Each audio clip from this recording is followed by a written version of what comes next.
Sebastião, oficial da guarda do imperador em Roma, permaneceu um verdadeiro cristão em meio à idolatria, sem deixar-se seduzir pelos esplendores da corte e sem manchar-se pelos maus exemplos. Foi um dos que preferiu a morte por lealdade a Cristo do que adorar os falsos deuses de Roma. Eulália, uma adolescente espanhola, também resistiu com coragem e ousadia, derrubando o altar de incenso dos deuses. Foi depois despida pelos carrascos e torturada até a morte. Em Tarso, na Cilícia, 3 cristãos piedosos, Táracos, Probos e Andrônicos, foram executados depois de encarcerados e levados perante o tribunal e torturados por sua fé em Cristo. Erasmo, bispo de Formia, na Itália, teve os intestinos arrancados e depois foi esquartejado. Professor Cassiano, torturado e morto pelos próprios alunos da Itália. Julieta, açoitada e depois decapitada. Floriano, jogado em um rio com uma pedra atada ao pescoço. E também Quinta e Justina. Lúcia, Marcelo, Inês, Jorge, Irene, Quirino, Serena, Valentino, Suzana, Vitória, Cipriano, Mauro, Alexandre.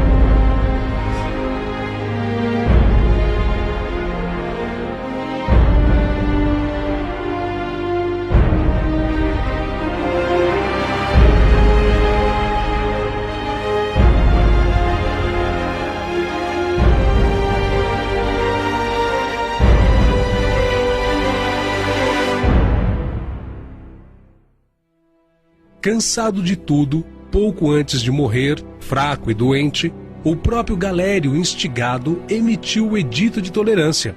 Os cristãos poderiam existir novamente e poderiam fixar suas casas de reunião, e toda a comunidade poderia sobreviver em qualquer lugar sem prejuízo algum.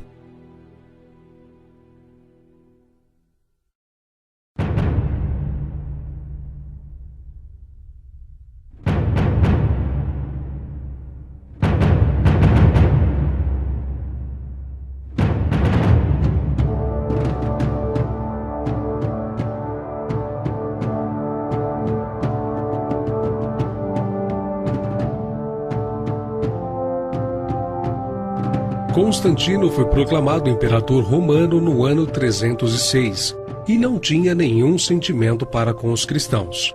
Sempre adorou o deus sol romano Apolo, mas suas ideias sobre o cristianismo iriam mudar. Em uma de suas batalhas, ocorreu que, chegando próximo ao local de conflito, percebeu que tinha feito um erro de cálculo e estava em desvantagem na batalha.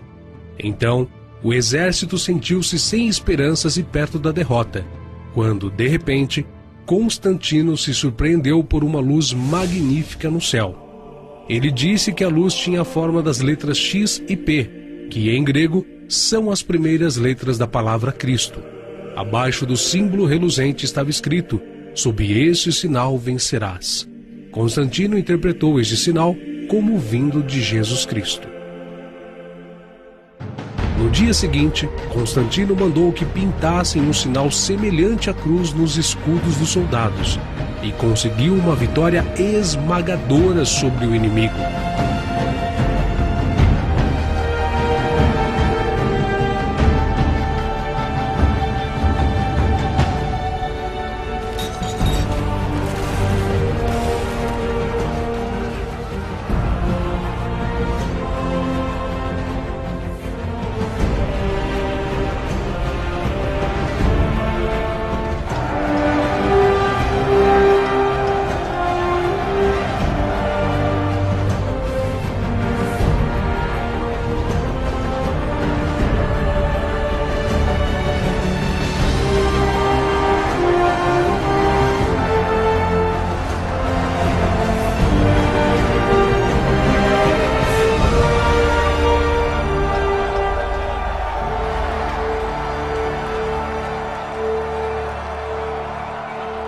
A partir de então, Constantino professou sua devoção à fé. Para ele, Jesus Cristo era o Deus das batalhas sangrentas e varão de guerra, ao invés de ser um Deus misericordioso, perdoador e príncipe da paz.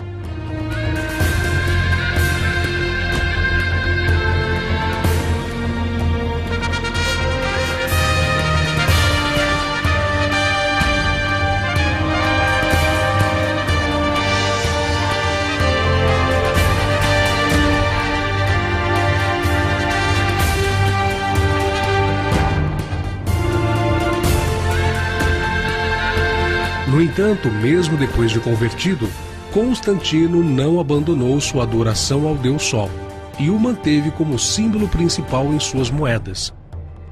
Além de matar seu filho Crispo pela simples acusação da madrasta, e mandou também sufocar no banho sua mulher Fausta. Em 313, foi proferido o Edito de Milão, concedendo a liberdade religiosa a todos os povos. Antigamente, Satanás lutava contra a igreja, mas não teve grande êxito. Então, resolveu mudar de estratégia e, ao invés de lutar contra, aliou-se a ela, dando-lhe a religião oficializada do império através do seu vaso, o imperador Constantino. Logo, toda a corte se converteu à nova religião, e aqueles que eram contra os cristãos passaram a serem a favor. O Papa, e não Jesus, passou a ser o Supremo e considerado o infalível. Toda obediência era devida à Igreja Católica Romana.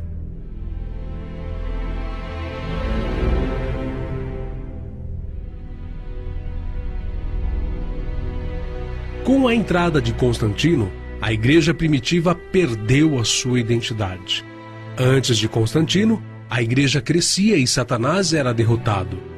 Depois de Constantino, deu-se ao contrário. A Igreja passou a ter glória, riqueza e poder. Satanás passou então a ser o vencedor. Satanás havia mudado a sua estratégia. Não mais investiu contra a vida dos cristãos, mas investiu na fama, na prosperidade, no luxo e nas honras sociais.